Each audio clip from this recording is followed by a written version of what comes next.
In example 2, we have motion that has 3 different sections. So the first section is constant velocity. The second section is constant velocity, but actually it's not moving, so that's 0 velocity. And then the third section here is also constant velocity going backwards. So we want to be able to look at position time graphs and analyze them when there's different sections to the graph. So there's different things happening in each section. So let's start off with a motion map.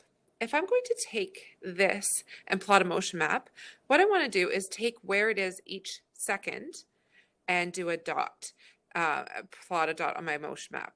So at time 0, it's at position 0. So I'll put my first dot for my motion map there. It's a little hard to do dots, so they're not super neat. And then the second point is time 1. I'm going to be at position 2, so I'm going to do my second dot at position 2.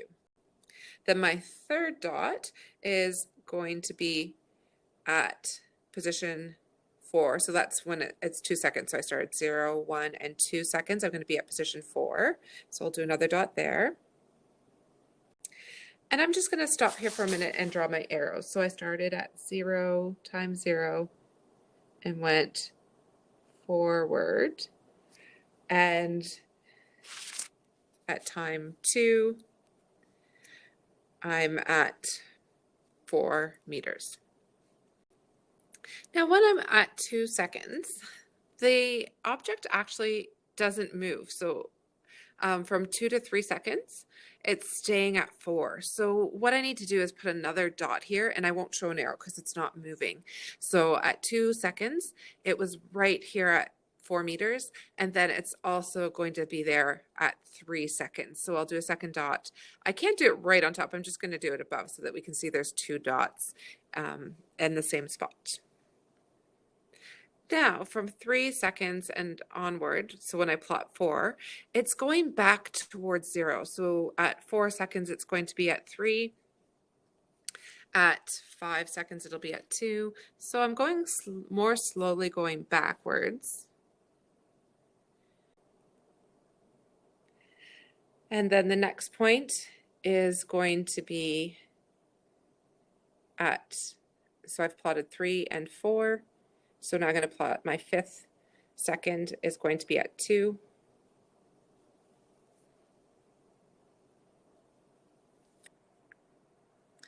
And then the next point at 6 seconds is going to be at 1.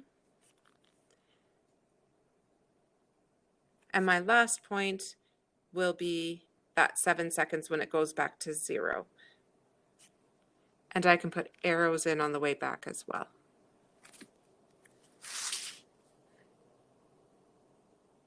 To show that it's going backwards. And we can see because it's going back more slowly, it is going a shorter distance every second backwards. On the way forwards, it's going a longer distance. The next thing we want to do is describe the motion of the person in words. So you can actually, if you wanted to, use the voice feature on your computer if you want to just describe it. But here the person is moving forwards. And we can actually see each second they're going 2 meters. So they're going 2 meters every second forwards. They stop for 1 second from 2 to 3 seconds, and then they're moving backwards, but more slowly. And they're actually going every second, they're going down a meter. So they're going backwards at 1 meter. Let's also find the velocity. To find the velocity, we want to find the slope of each section of the graph. So let's actually start with this first section. I'll do that in green so you can see it differently from the other 2 sections.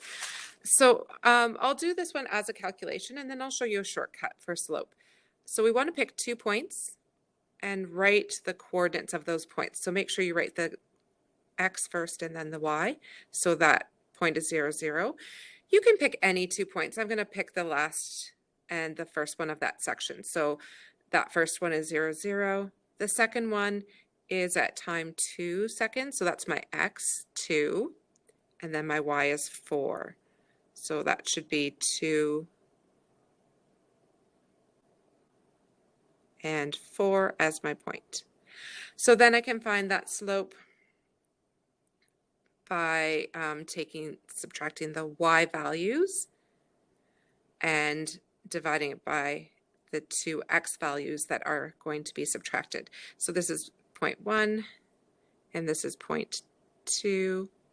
So I'm always going to start with the y values on top, and I have to take the y values from each coordinate. So I'm doing 4 minus 0, and then I'll write that down, and I can do my x's. So that's going to be 4 minus 0, and then my x's for the second point minus the first point is going to be 2 minus 0. I like to put the units in when I do this as well so that I know that I've done it correctly. My y units are meters forward, and then my x units is seconds. So this gives me 2 meters per second forward when I divide that, because the top will just be 4 and the bottom will just be 2. But a little hint, if you want to, you can just look and see 1 second on the graph, because this is how far it's going every second. If you want to see the slope or the velocity, you can see how far it's going every second, and we can look and see that it's going 2 meters per second. Sometimes if it's not easy to read, we would have to calculate using our slope calculation, but that's a shortcut that we can also take. So slope is our velocity. Now, whenever we have a flat section, that just means that the slope is 0. So we do know that in this blue section here, where it's flat, from 2 to 3 seconds, that velocity is going to be my slope, which is going to be 0 meters per second because it's flat. And then in the last section, I'm going to quickly calculate this the quick way that I showed you. It's going down, so I'll have negative slope. And every second, it's going down 1 meter. So it's going to be, we'll do this in red. It's going down. So our slope, which is the same as our velocity, is negative, and it's going down by 1 meter every second. And we're writing, when we do put it in terms of the negative, we're writing everything as the forward that we have usually on our y-axis. So another way of saying this would be that it's 1 meter per second backwards, because we can always switch the sign to get to the opposite direction. But I would leave it as a forward direction if our graph is forward. So just leave this as your forward direction. But I would mark either of these right if you were doing it on a test or a quiz. The last thing we want to do is our velocity versus time. So we're actually going to split the velocity versus time into 3 sections. So I'll just quickly label my axes.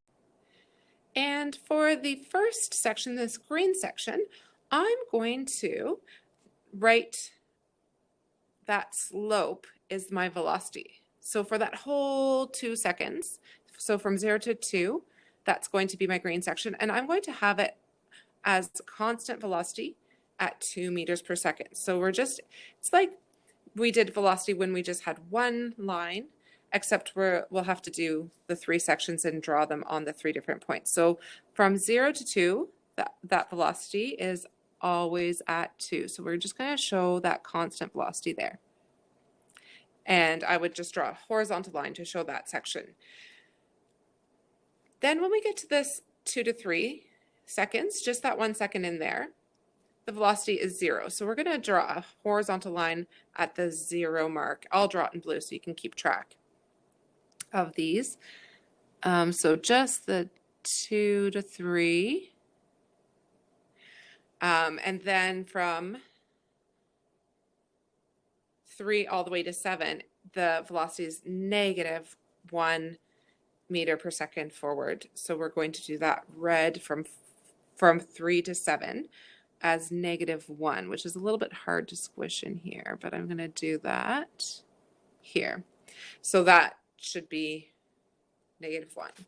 And then I like to just join them with a dashed line that's vertical so we can see that they are attached. In real life, you can't actually go instantaneously from one velocity to another, but this keeps it simple where we can think of those three sections where the velocity is first +2, then 0, then -2.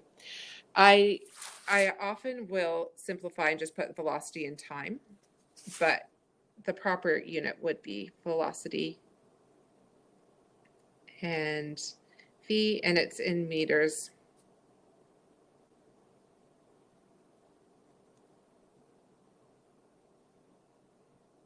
per second.